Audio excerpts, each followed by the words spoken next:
इससे पिछली वीडियो में हमने जाना था कि जेमस्टोन्स और मिनरल्स में क्या फ़र्क होता है। आज डे 4 है जेमोलॉजी कोर्स।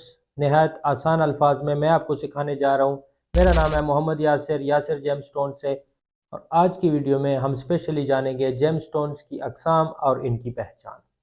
सो स्टार्ट करते हैं। जेमस्टोन की जो मेनली अक़साम है वो दो हैं।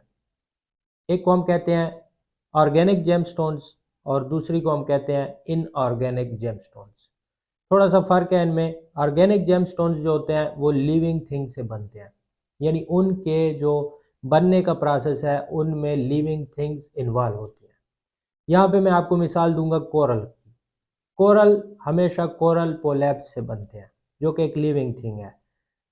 इसमें आप पर्ल की मिसाल भी ले सकते हैं। पर्ल जो है वो मॉसल्स में बनते हैं। सो मॉसल्स जो है वो एक लिविंग थिंग है।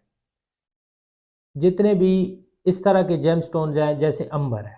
अब अंबर को देखें तो अंबर एक दरख्त की राल होती है जो कि गिर के मट्टी के अंदर दब जाती है और उसमें कुछ ना कुछ इंसेक्ट्स या हशरात ट्रैप हो जाते हैं और बाद में जब वो निकलता है तो उसको हम एज अ जेमस्टोन यूज़ करते हैं, क्योंकि वो जेमस्टोन की खसूसियात के ऊपर पूरा उतरता है। वो खूबसूरत होता है, क्लियर होता है और कुछ ना कुछ हार्ड भी होता है और उसको हम ज्वेलरी में माउंट भी कर सकते हैं।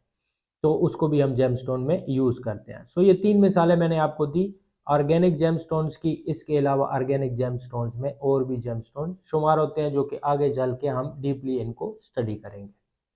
दूसरे नंबर पे एक किस्म है इनऑर्गेनिक जेमस्टोन्स।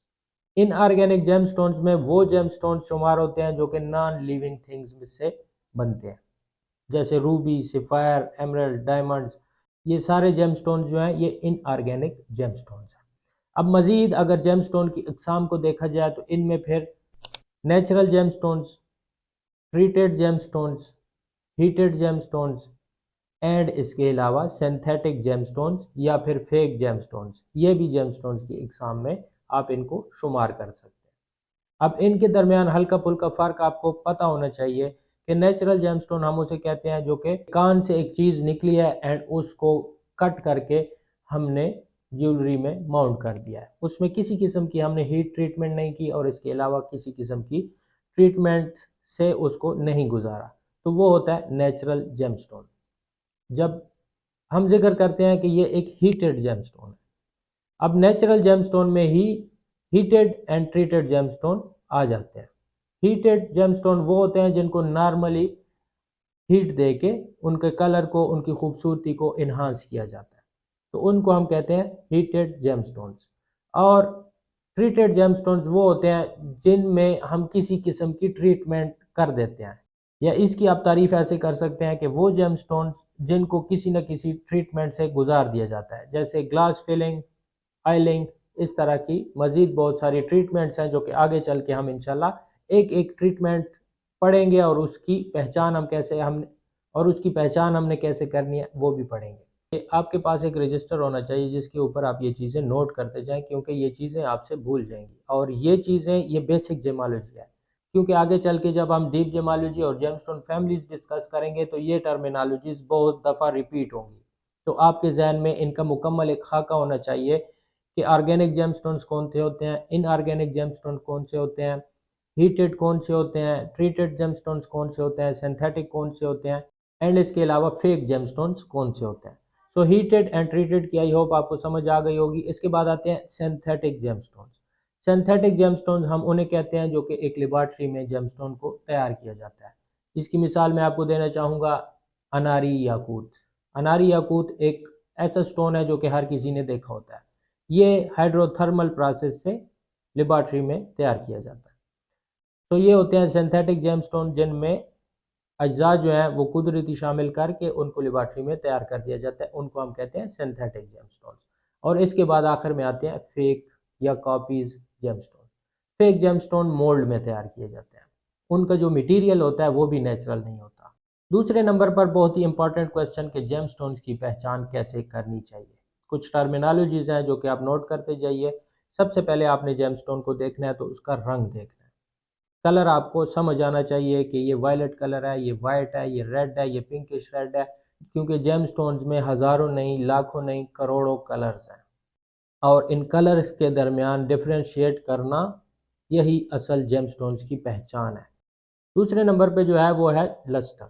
किसी भी जेमस्टोन को पहचानने के लिए ये कुछ बुनियादी चीज़ें होती हैं जो कि आपको पहले पहले जेमस्टोन को देखते वक्त ये चीज़ें नोट करनी होती हैं। सबसे पहले आपने रंग नोट कर लिया, ये बहुत ही ईजी है कि आपको रंग समझ आ गया। अगर आप कलर ब्लाइंड नहीं है तो आपको रंग समझ आ जाएगा कि ये रेड है, वायलेट है, ग्रीन है, ऑरेंज है या कलरलेस है।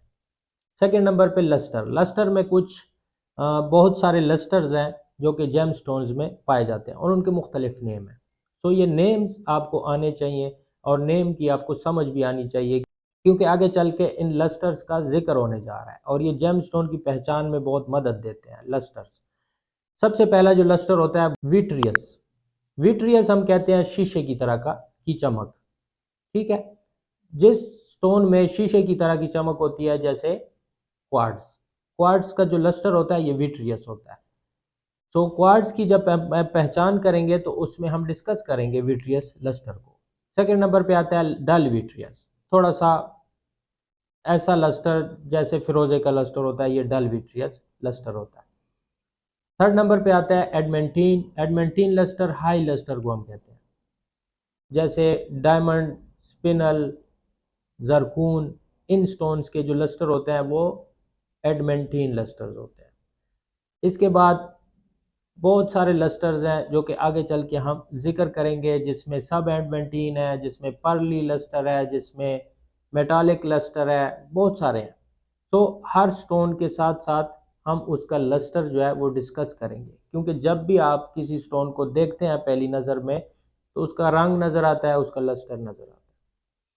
तो ये चीज़ें आपको आपके जहन में होनी चाहिए, आपको याद होनी चाहिए कि लस्टर हम कहते कैसे हैं। लस्टर हम सीधा सीधा जेम स्टोन की चमक को कहते हैं। थर्ड नंबर पे है हार्डनेस। हर स्टोन की अपनी एक हार्डनेस है और ये भी एक आइडेंटिफिकेशन का तरीका होता है कि हार्डनेस से हम उस जेम स्टोन को मालूम कर सकें। इसके बाद आता है क्लैरिटी। तीन किस्म की क्लैरिटीज जेम स्टोन में पाई जाती हैं। सबसे पहले आती है ट्रांसपेरेंट। ट्रांसपेरेंट क्लैरिटी हम उसे कहते हैं कि उसमें से पूरी की पूरी लाइट गुजर जाए। जैसे कि क्रिस्टल्स जेमस्टोन्स होते हैं, इसमें आप क्वार्ट्ज को भी शामिल कर सकते हैं, एक्वामेरीन को भी शामिल कर सकते हैं। ऐसे वो सारे जेमस्टोन्स जो कि क्रिस्टल एंड क्लियर होते हैं, उनकी जो क्लैरिटी होती है वो होती है ट्रांसपेरेंट। सेकेंड नंबर पे क्लैरिटी आती है ट्रांसलूसेंट। ट्रांसलूसेंट हम उस क्लैरिटी को कहते हैं जिससे आधी लाइट गुजर जाए और आधी लाइट वो रोक ले, यानी आधी आधी 50-50 लाइट जो है वो उसमें से गुजरे। 50 गुजर जाए, 50 लाइट जो है वो जेमस्टोन रोक ले, तो उसको हम कहते हैं ट्रांसलूसेंट। इसमें आप अकीक की मिसाल ले सकते हैं। अकीक जो है ये ट्रांसलूसेंट्स होते हैं। तो अक्सर आपने देखा होगा कि अकीक लेते वक्त कोई ना कोई, या हम आपको अकीक दिखाते वक्त लाइट के ऊपर रख के उसका एक व्यू देते हैं। वो व्यू इसीलिए देते हैं ताकि उस की ट्रांसपेरेंसी आपको नज़र आए। ट्रांसपेरेंसी एक बहुत अहम नुक्ता है जेमस्टोन को समझने के लिए। तीसरे नंबर पे है ओपेक। ओपेक जेमस्टोन बहुत सारे होते हैं, जैसे जेस्पर है,